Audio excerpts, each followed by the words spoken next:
Del libro de los Hechos de los Apóstoles. En aquellos días, Saulo, respirando todavía amenazas de muerte contra los discípulos del Señor, se presentó al sumo sacerdote y le pidió cartas para las sinagogas de Damasco, autorizándolo a traerse encadenados a Jerusalén a los que descubriese que pertenecían al camino, hombres y mujeres. Mientras caminaba, cuando ya estaba cerca de Damasco, de repente una luz celestial lo envolvió con su resplandor. Cayó a tierra y oyó una voz que le decía: «Saulo, Saulo, ¿por qué me persigues?». Dijo él: «¿Quién eres, Señor?». Respondió: «Soy Jesús, a quien tú persigues. Pero levántate, entra en la ciudad, y allí se te dirá lo que tienes que hacer». Sus compañeros de viaje se quedaron mudos de estupor, porque oían la voz, pero no veían a nadie. Saulo se levantó del suelo, y aunque tenía los ojos abiertos, no veía nada. Lo llevaron de la mano hasta Damasco. Allí estuvo 3 días ciego, sin comer ni beber. Había en Damasco un discípulo, que se llamaba Ananías. El Señor lo llamó en una visión. «Ananías», respondió él. «Aquí estoy, Señor». El Señor le dijo: «Levántate y ve a la calle llamada Recta, y pregunta en la casa de Judas por un tal Saulo de Tarso. Mira, está orando y ha visto en visión a un cierto Ananías, que entra y le impone las manos para que recobre la vista». Ananías contestó: «Señor, he oído a muchos hablar de ese individuo y del daño que hace a tus santos en Jerusalén, y que aquí tiene autorización de los sumos sacerdotes para llevarse presos a todos los que invocan tu nombre». El Señor le dijo: «Anda, ve, que ese hombre es un instrumento elegido por mí para llevar mi nombre a pueblos y reyes, y a los hijos de Israel. Yo le mostraré lo que tiene que sufrir por mi nombre». Salió Ananías, entró en la casa, le impuso las manos y dijo: «Hermano Saulo, el Señor Jesús, que se te apareció cuando venías por el camino, me ha enviado para que recobres la vista y seas lleno de Espíritu Santo». Inmediatamente se le cayeron de los ojos una especie de escamas, y recobró la vista. Se levantó y fue bautizado. Comió y recobró las fuerzas. Se quedó unos días con los discípulos de Damasco, y luego se puso a anunciar en las sinagogas que Jesús es el Hijo de Dios. Palabra de Dios. Vayan al mundo entero y proclamen el Evangelio. Alaben al Señor todas las naciones, aclámenlo todos los pueblos.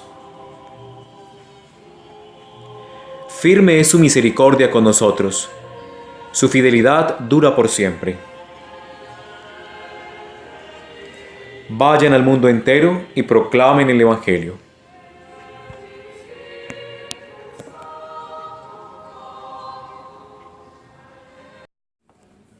Del Santo Evangelio según San Juan. En aquel tiempo disputaban los judíos entre sí: ¿cómo puede éste darnos a comer su carne?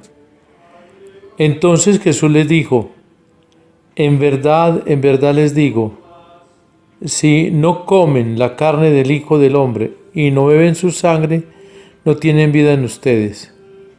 El que come mi carne y bebe mi sangre tiene vida eterna, y yo lo resucitaré en el último día. Mi carne es verdadera comida, y mi sangre es verdadera bebida.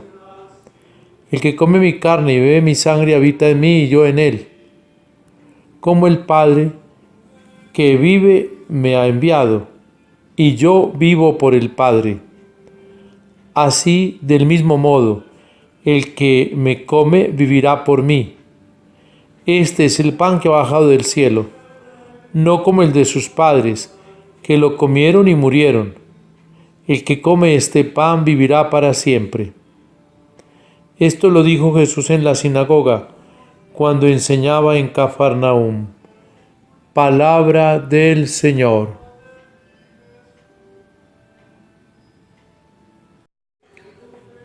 Dios hace la historia con su iglesia a través de aquellos que Él elige. Y necesariamente no son los que creemos que tienen perfil para ello.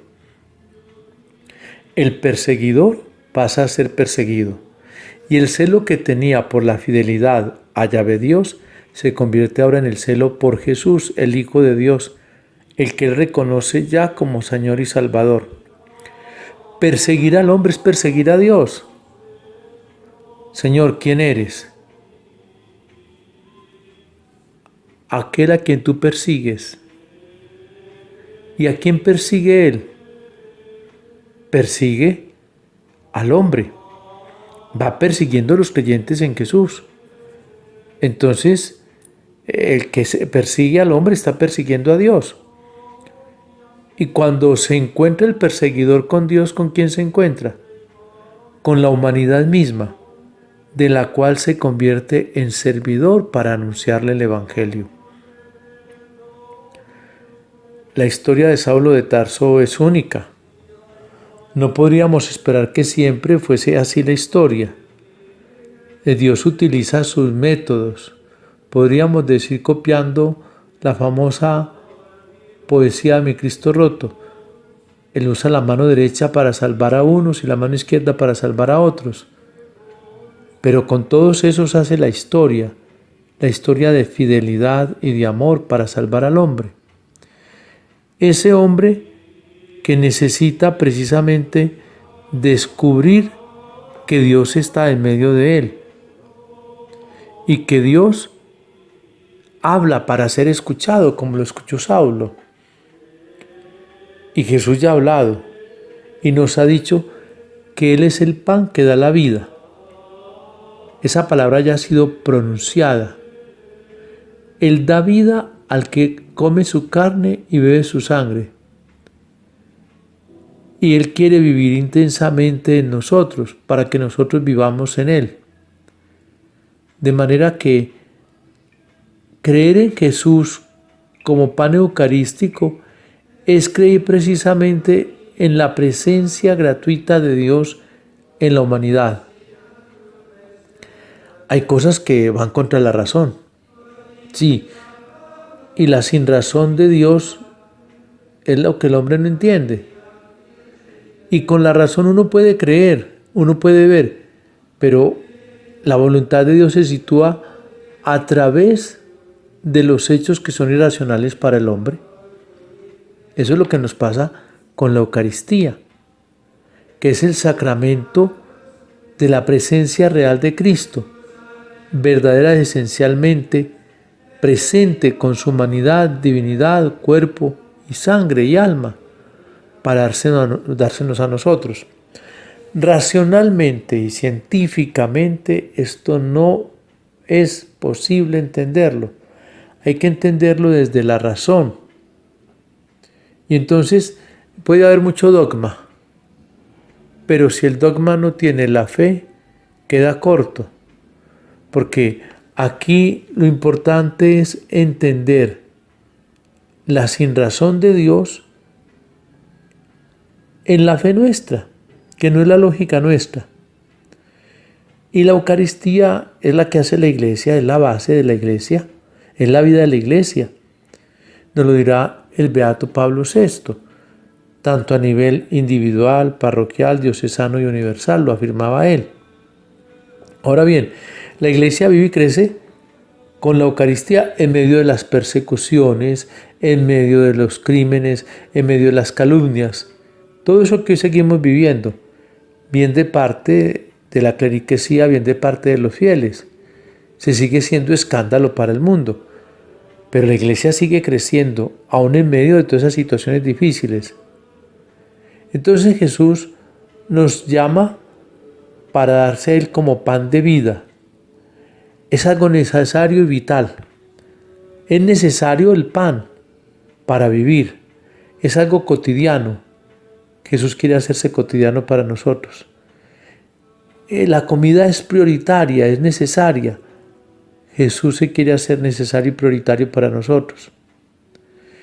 Está bajo el velo de los signos eucarísticos. En conceptos Dios puede resultar lejano. No queda muy cercano entender esto. Pero en la fe sí es muy cercano.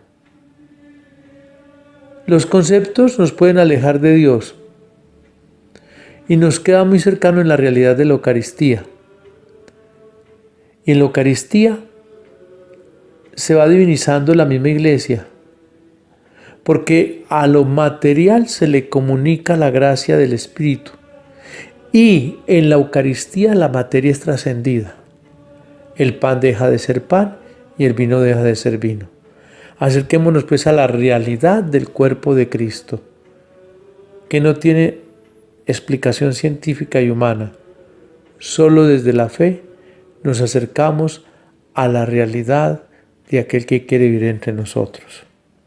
Verdaderamente ha resucitado el Señor y vive entre nosotros y nos llama a que lo sigamos. Y la bendición de Dios omnipotente, Padre, Hijo y Espíritu Santo, descienda sobre ustedes y les acompañe siempre. Feliz día en el Señor.